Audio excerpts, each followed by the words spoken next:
నమస్తే అండి. నేను మీ నరేష్ విజయకృష్ణ, ఫిల్మ్ యాక్టర్ మాట్లాడుతున్నానండి. నేను 2 రోజులు చూస్తున్నాను. ఈ ఇడుపుల కాగితం అనే సినిమా కాంట్రవర్సీ దాన్ని ఒక నేషనల్ ఇష్యూ కింద చేస్తున్నారండి.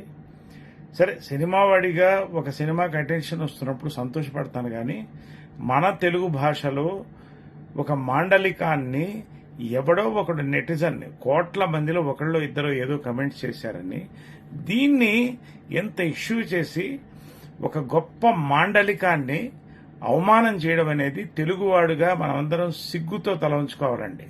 ప్రతి మాండలికం తెలంగాణ, రాయలసీమ, కోనసీమ, ఉత్తరాంధ్ర ఏ మాండలికమైనా కూడా ప్రతి మాండలికానికి ఎన్నో పోరాటాలు జరిగిందండి, ఎంతో ఇన్వెన్షన్స్ జరిగినాయండి. ఇవాళ గర్వకారణంగా మనమందరం తెలుగువాడు అని చెప్పుకుంటాం, తర్వాత భారతీయుడు చెప్పుకుంటాం. ఇవాళ కేవలం ఒక సినిమాని తీసుకొని మనం మాట్లాడడం అనేది చాలా బ్యాడ్ అండి. అది మనం కరుపు సినిమా చూడలేదా? కరుపు అర్థం చాలా మందికి తెలుసా? మరి ఎందుకు ఇవాళ ఎంత పెద్ద హిట్ చేసాం మనం తెలుగు వాళ్ళం? మరి అదేవిధంగా కాంతారా రిలీజ్ అయింది, దాన్ని ఎందుకు అంత పెద్ద హిట్ చేశాం? సినిమానేనండి. Cinema is for entertainment. దయచేసి సినిమాని, భాషని కలపొద్దండి. దీన్ని బాధ్యత తీసుకోవాల్సింది మీడియా, ప్రభుత్వం కంటే ముందు తెలుగు భాషా సంఘం అండి. ఎక్కడున్నా తెలుగు భాషా సంఘం ఒకటేనండి. సభ్యులు వివిధ ప్రాంతాల్లో ఉన్నారు.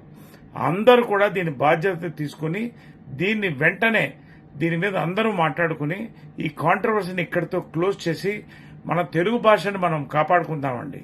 మన రీజనల్ లాంగ్వేజెస్ ఈ రోజున మ్యాప్లోంచి తొలగిపోతున్నాయని ఒక పక్కన యునైటెడ్ నేషన్స్ చెప్తుంటే, మనం ఒక పక్క నుంచి మన సొంత తెలుగు భాష, మన కొమ్మల్ని మనం నరుక్కుంటున్నామంటే ఎంత సిగ్గుచేటండి. దీని మీద నేను ట్విట్టర్లో కూడా పెట్టానండి. I appeal to the media, Telugu భాషా సంఘం, government and the netizens, kindly close this matter. Naresh, మీ తెలుగువాడు, మీ తెలుగు సినిమావాడు, మాజీ మూవీ ఆర్టిస్ట్ అసోసియేషన్ అధ్యక్షుడు. Thank you very much. Love you all.